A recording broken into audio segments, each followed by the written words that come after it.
know. And what I do know is that I have been arguing with people for 18 months that Chief Judge Glanville was doing his best, that he was trying to rule to the best of his ability based on the evidence and the law before him. And now I have been made to look like an idiot. So I do not believe that this trial should continue, Your Honor. I understand. Thank you. You mean to tell me that there was an ex parte meeting before the ex parte meeting? Boy, is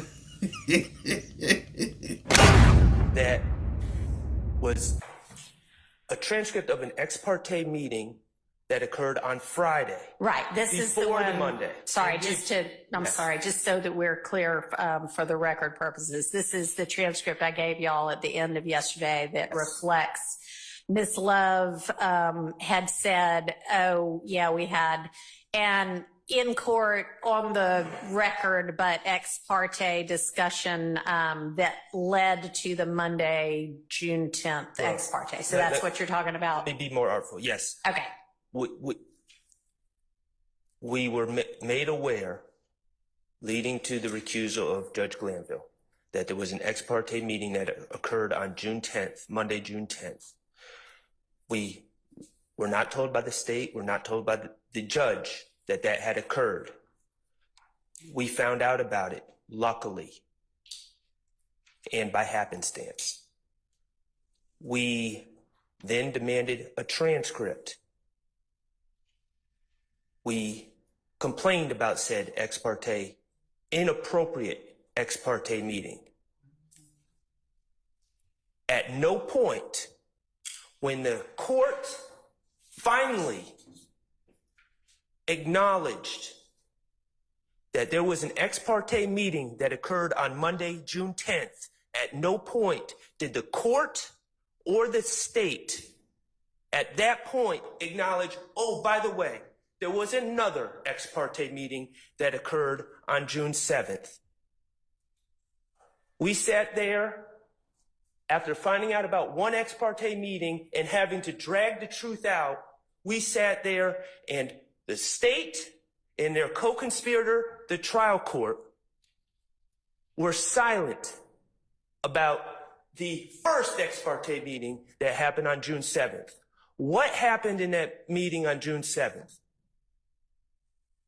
The state went in and disparaged defense counsel. The state, with no one else there, trashed a fellow member of the bar, Mr. Melnick, trashed another fellow member of the bar, Caleb Bumpus, presumed the guilt of all these individuals, including my client, Shannon Stillwell, and all but accused myself and Mr. Steele of being co-conspirators in this YSL enterprise. And the judge agreed. And the judge said in this ex parte meeting, yes, I've observed these things. The judge presumed the guilt of all the defendants. The judge presumed the guilt of myself and co-counsel, Mr. Steele. And all this, people have been saying to me throughout this whole trial, why does Judge Glanville have it out for you? And it never made sense. And I don't assume bad motives of anyone. Why did Judge Glanville, when you did nothing wrong, try to throw you in jail? Accuse you of cussing him out in open court when you didn't do anything? Why does he always tell you, yell at you, tell you to sit down and be quiet? Why does he cut you off at every opportunity? Why did he try to throw Brian Steele in jail for 20 days for doing what was right? And I didn't have an answer. And then yesterday I received, and I appreciate that, Judge. I appreciate someone finally being open about what's going on here. And I received a transcript. And in that transcript, the trial judge, who's not only assuming the guilt of my client, but is assuming the guilt of me and my friend, Mr. Steele. This is gross. This is disgusting. But it's all starting to make sense. It clicked when I read that transcript last night. This is not okay. Nothing about this is okay. These gentlemen have a right to a fair and impartial judge. And I appreciate the fact that you are going to be a fair and impartial judge. But the reality, Judge, is that they don't have a right to a fair and impartial judge starting on witness 76 of a trial after 9 months or whatever it is. They have the right to a fair and impartial judge from the beginning. And this is absolutely gross and disgusting. And the bottom line is there's a lot more discussions that need to be had about this. But the bottom line is, if you ask me, do we need to revisit the rulings of the judge who sits in chambers secretly and talks to the other side and says, yes, I've been observing this. I've been observing this about what's going on in trial. The judge that says, not only I'm going to meet with you on Friday and on Monday, but if we need to talk during the weekend, yeah, we can do that. The judge that suggests handing Mr. Copeland a list of questions. All right. Do we need to revisit those rulings? Absolutely, we need to revisit those rulings. We need to revisit everything. This is broken, and it's not okay. It's not okay. It's offensive, and it's not your fault, Judge. You didn't do this. I'm not trying to raise my voice at you. I'm heated right now. I can tell. My steam's been coming off my bald head all night. Nothing about this is okay. Yes, we need to revisit everything. That's my stance. Okay, thank you. And I think that I understand you being upset, and I understand why you and probably some of your fellow defense counsel on this side of the room are upset. I do not think that everything you said is a fair characterization of what that June 7th transcript reflects. But once we have the official copy, that'll be made a part of the record, and that will show what actually happened, what actually was said. As to any kind of legal error that may have been made with regard to rulings prior to Mr. Copeland's testimony, assuming this case goes forward and assuming there is any kind of conviction, I then assumed that there will be a motion for new trial phase, which at that point I can appropriately revisit things, and then potentially an appeal, at which point those things can be raised. Of how outraged they are, if y'all feel like you need to get it off your chest, come on. Now's the time. Okay, I got one more thing to say there. And then I'll sit down. Okay. And I don't believe that this is performative outrage, Your Honor. I mean, I don't either. Okay. I don't either. I already said I understand. In July of 2023, after months of me complaining about late discovery from the state, which should have been produced in December of 2022, when another terabyte or so tranche of discovery was produced to us, I begged Chief Judge Glanville to put a hard deadline on the discovery being produced from the state. He refused to do so. And you know what Judge Glanville's response to me was when I will tell you. I will tell you what his response was. If this was a civil trial, I would keep this out. But since this is a criminal trial, it's coming in. If this was a civil trial, if it was about money, I would keep it out. But since it's only about Mr. Kendrick's life, that last part obviously wasn't in there. But if this is a civil trial, I would keep it out. I've been a civil litigator for 25 years. I agree that if it was a civil trial, it would be kept out. What I'm shocked by, and I'm new to criminal, what I'm shocked by is that the standard would not be higher in a criminal trial. But what did I say to people? Chief Judge Glanville is doing his best. He is doing his best. And now, again, I don't even know what to say to my client, Your Honor. All right. Well,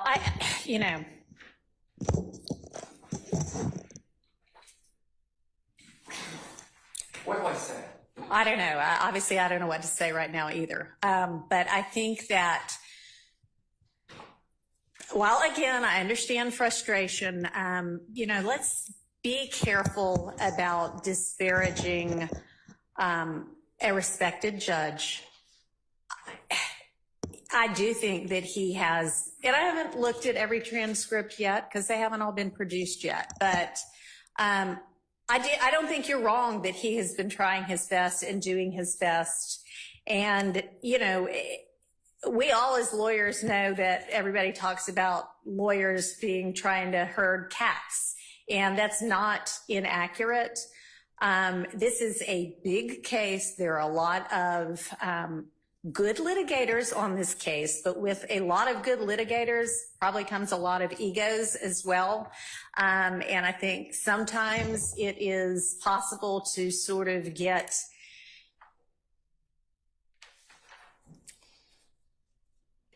so enamored of your position and of winning a point that you are focused more on that than on backing down and taking a breath and being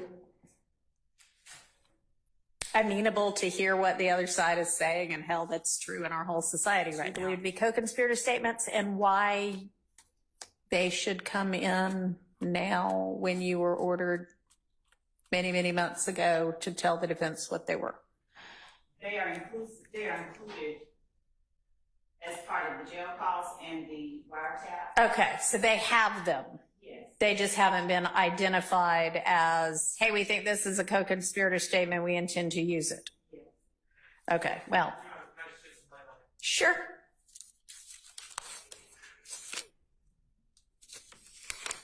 Well, I mean, I shouldn't say sure. Sure, you can try to, whether you're successful or not, I don't know. I understood. So when they say they've been provided, they have not been identified in any way, shape, or form. There are thousands of jail calls involving dozens of people. Yeah. There are about 3,000. I think you've said enough. I understand. Them provided in discovery, not identified as what we believe to be co-conspirator statements. Thank you. That was kind of what I thought when she said you have them in discovery. All right. So I would imagine that the discovery in this case is beyond voluminous. And at some point in a trial in this day and age, you know, how it's supposed to not be trial by ambush anymore. It's supposed to not be trial by ambush. And I'm not saying you're trying to ambush, but at least as of now, really well before now, you should have identified.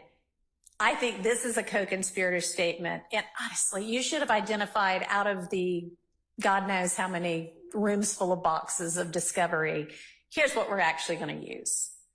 So to the extent you haven't done that, I've already told you you're going to be doing that by telling us very specifically as to each witness, here's the evidence I intend to use. But that's still weeks down the road. So if you know, well, let me put it this way. Whatever co-conspirator statement you know of right now, let's stand up and let's share it with the rest of the people here so that they can then tonight look at it and say, here's why it's not. Okay? And for anything that you don't know of right now, you need to go home tonight and huddle together and figure out what else there might be. And I will consider whether I'm going to let that in or not. And then if I do, potentially, we'll have to hear as to each of the alleged co-conspirators why it is that you either have or can establish through admissible evidence that they are in fact a co-conspirator, or not in fact. That'll be for the jury to determine, but there's a preponderance from which I can determine. Okay? All right, so who do you know of right now? One second. Okay. This is more of an afterthought. At least I'm still having thoughts, whether they're before or after. I want to make an oral motion at this time to prohibit the state or anybody else from talking to witnesses while they're on the witness stand. Judge Glanville would give an instruction which was incorrect. To witnesses, don't talk to anybody but the parties in this case while they were on the witness stand. the only one that is, the only people that are accepted from the no talking rule once a witness is on the witness stand is a criminal defendant and the defense lawyer, because that's a Sixth Amendment impediment. The case, as I remember it, is Perry versus Leak, Perry versus Leeke. It is a United States Supreme Court case, which indicates that other than the defendant, witnesses or parties are generally prohibited from talking to witnesses once they're on the witness stand. So I would like an instruction. I can write this out. I can ask for an instruction. That'd be great. I know you don't have to write out the motion. I mean, it's fine. I'll entertain it orally. And I mean, that's generally my understanding as well, but it's been a minute since I've practiced. It's been a minute since anybody raised that issue. Is there some kind of an exception for I mean, I know if you're on the stand. The whole entire YSL defense team all get A+, revisionist A+. I'm going back down. I'm regrading everything. Clean slate. A+ across the board. Let me tell you how bad this looks. And I'm only saying how bad it looks because the judge basically was like, tone and everything like that, and you have no idea essentially as to how they meant it, right? It's like me saying, man, she's ugly. All right? No, let's just say, no, we don't want to do that one. Let's just say, somebody say, shut up. All right? If I got a smile on my face and I'm saying shut up,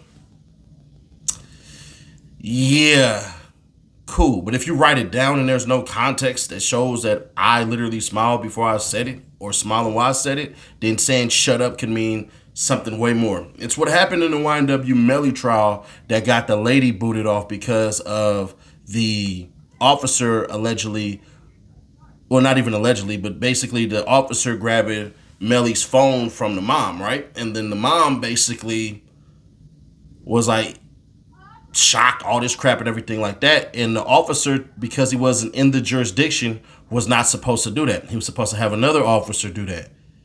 But what ends up happening is the DA was in there and she's seen the whole entire thing. But here's where it gets real Mickey and tricky.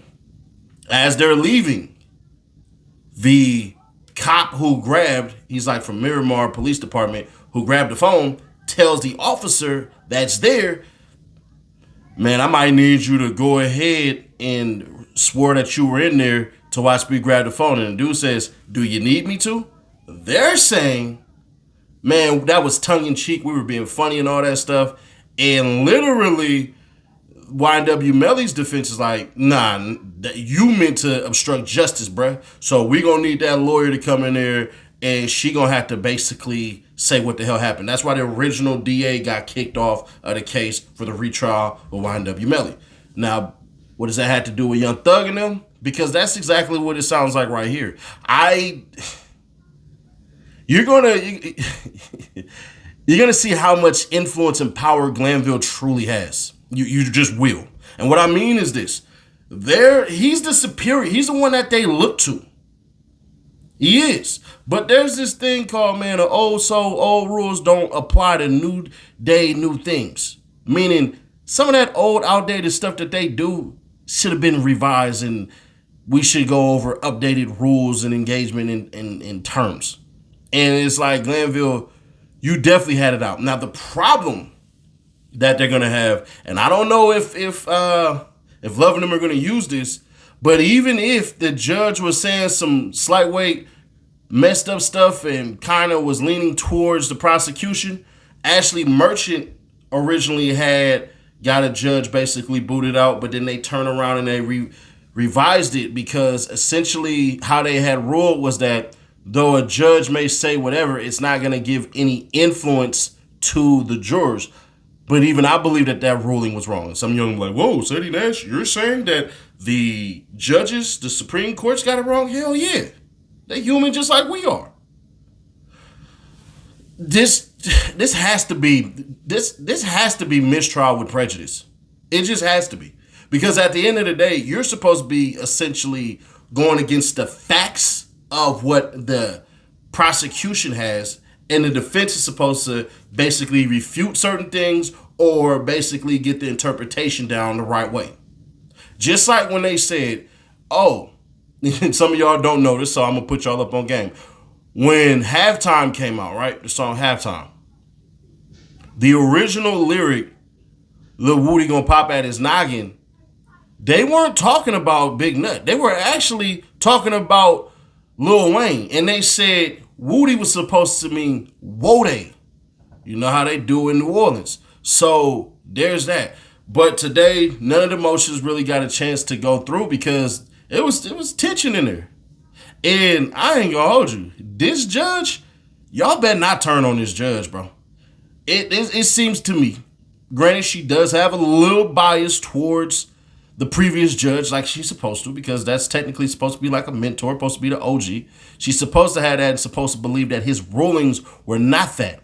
But granted, first off, how the hell did y'all even do this? It's crazy. But I believe this is what happened. And some of y'all not going to like this. Some of y'all I'm like, all right, I get it, but I disagree. Some of y'all, a small amount of y'all going to agree. I think this is what happened. When Melnick came in there and basically was setting the whole stage on fire, and he told everybody basically, this is my client. Y'all been talking to him without my permission because Hilton has been the one talking to Woody as far as about what he needs to do and stuff like that because Miss Love can't because of how she butchered Lil Woody's brother getting killed and basically let the killers basically walk away free. Yeah, y'all don't know about that. That's why she can't cross Woody. Bruh, part of this BS that's going on is that Hilton was having conversations with him, but we can go back to that interrogation video and we can literally listen within the first 5 minutes where the damn police officer even says, is Melnick still your attorney? And Woody has been through the whole entire court system with a lot of these judges. Hell, the last 2 judges. This judge right now and the black judge, no, Krause, I believe. Or is the black judge? One of them. Either way it go.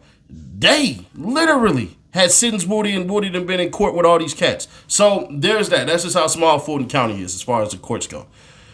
It's going to be interesting. Do I think she's going to grant a mistrial? No. I'm sorry. I can't get my hopes up for that. I'm just not seeing it. The thing about Miss Love is that some people don't want to admit it, even though you can believe she's obscuring the law. She know her stuff. She knows her stuff.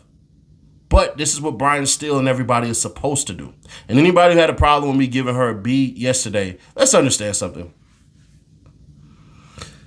They basically told her, you operating wrong out here, no professionalism, and we about to get you kicked off, and we got all these motions, and Miss Love was able to defend the state and get all those motions rejected and not get kicked off the case. If that's not a B, then you guys are biased as hell. It just is what it is. She got all the motions knocked down and one motion is still getting dragged out. But bruh, how is that not a B performance? Now some of y'all could say that's a C, but no, because I ain't gonna hold you. Still made his case. 100% made his case. Y'all was in there basically having dirty conversations. We don't believe that this is the full transcript. And on top of that, still basically was like, man, there might be other transcripts. And then boom, lo and behold, a whole nother transcript of another ex parte meeting we didn't even know. But we're going to see, bro. I think if they do, and this I can't believe I'm going to say this. If they do grant a mistrial, I don't know if they're going to do it with prejudice. If they do. I just don't know, bro. Part of me wants it to be that way because it's like, come on, man. Y'all got to stop screwing this dude over. But honestly, I don't know, man. I'm about to make a whole nother video for the mall. And some of y'all going to like it. Some of y'all going to hate it. It's going to split everybody. It's not going to make people basically stop rocking with the channel. But I'm going to be fair, bro. It's something that's weighing on my mind, and it just is what it is. like I said, I think the judge is doing a good job, but I do slowly believe that the more she starts to grant the prosecution basically to say that they're in the right, the more people are going to start to get mad about it, because some of the things that she's saying pertaining to Glanville, because right now Glanville is a villain. I think everybody can agree to that. Glanville is leaving his mark on this trial as a freaking villain. And that ain't where you want to be at. So, like I said, everybody gets revisionist A+s because y'all been fighting a goddamn snowstorm going uphill. And even Weinstein sounded like me. I was looking at him like, Boker Thought Shalom. Yeah, bro, we defending him like he doing his best job, but nigga, now I look stupid. Like, I feel like he do. I feel pretty goddamn dumb. Glanville, this shirt's for you. This shirt's for you. That's my actual head size. Yeah. But share to keep your people aware, subscribe, turn on the bell, stay notified. God damn, man. That was an emotional day in court, bro. I got to commend that judge once again, because that must have been difficult as hell to do. But I'll catch you on the next one.